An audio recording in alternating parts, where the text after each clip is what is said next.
Hi, this is Paul Acevedo of Windows Central, here with a video review of Chronology for Windows Phone and Windows 8 and RT. This is a universal game. It is free to download and access the first 3 chapters, and then you have to purchase the other chapters as an in-app purchase. Now we're going to focus on the Windows 8 version in this review, but they are both the same game.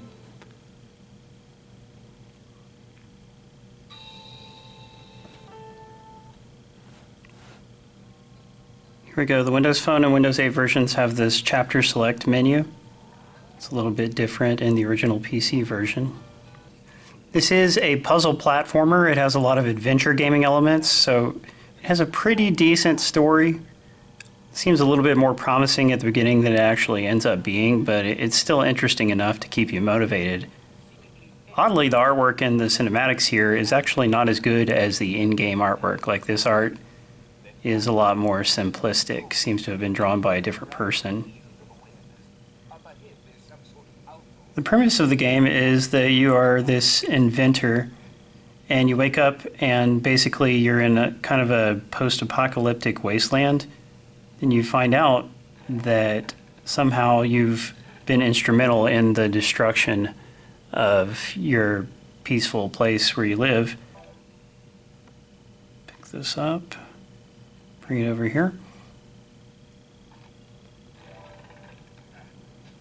Although, yeah, I don't want to spoil anything, but you're probably a little bit less instrumental than it seems at first, which is disappointing. I wanted him to have some things to really regret, but the story didn't really go in that direction as much as I would have hoped.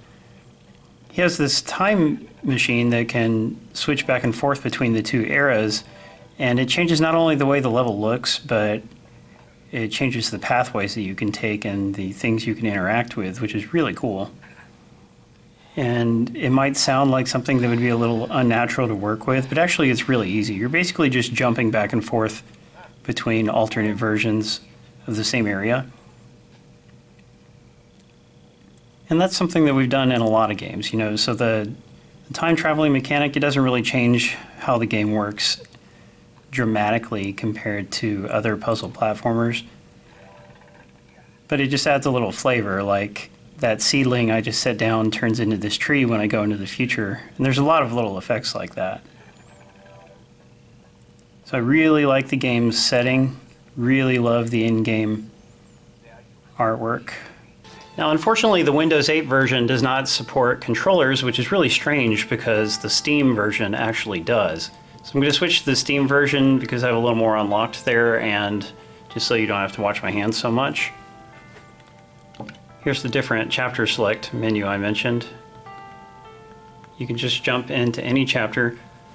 The first 3 chapters of the game are free on Windows 8 and Windows Phone, and then after that you have to make an in-app purchase to get the remaining 5. So we're just going to hop into those premium chapters so you can get an idea of what they're like. Eventually, your character meets up with this talking snail. The snail is genetically engineered and has a machine on its back that allows it to stop time. I remember this place. Not far from here. Here's his voice. It could be a little annoying. He talks a little bit too slow. The game was made in another country, and I think maybe they didn't realize that his speech rhythms were a little unnatural, or maybe it's intentional. But yeah, he's actually a sweet and endearing character. So using the snail, I can cover up the steam. For some reason it doesn't hurt him, which doesn't especially make sense to me, but that's okay. And then now the inventor can move on, and there is more stuff to do. The characters don't actually have names, and the city is just called Metropolis, and I think they could have used a little more personalization there. I got this object to interact with.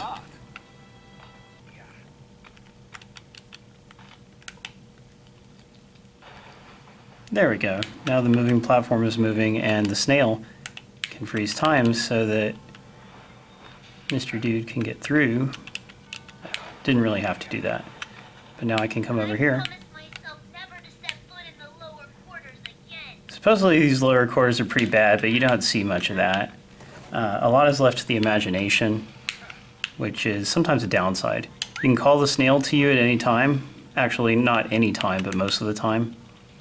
Now, snail can freeze time, and that way this buzzsaw can't kill me. Puzzles usually are really organic and easy, and they actually make the game more fun instead of annoying. Eventually, there are a few hard ones in Chapter 7 especially that I didn't enjoy so much because they're just like more like traditional obtuse adventure game puzzles and not completely natural.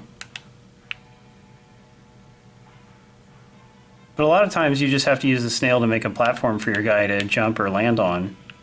And that actually is really natural to me. Move the snail down a little, fall on him, and then I can jump over here. Here we are in Chapter 7, which is where the game really gets hard, but if you spend enough time thinking about the puzzles, you're sure to be able to overcome them.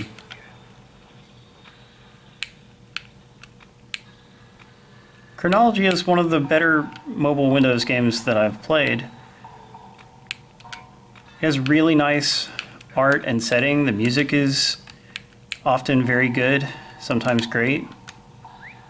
And the core game mechanics are fun. Like, this could be an Xbox Live Arcade game and people would really love it. All it would need is like a little bit more meat on its bones. Last time I was here, I was thrown away. If you enjoy platforming games or adventure games, then Chronology is a must download. First 3 levels are free, like I said, and then after that you're asked to pay for the rest. Should you pay for the rest? The answer is if you like the game, yes you should. The developers worked hard on this and they deserve to profit from their work. And you're going to want to see what happens at the end. It does have a pretty cool climactic 8th chapter, although the 8th chapter is very short. But just on the whole, it's a solid, well-made game and I had such a great time with it. Thanks for watching. Read our full review at windowscentral.com.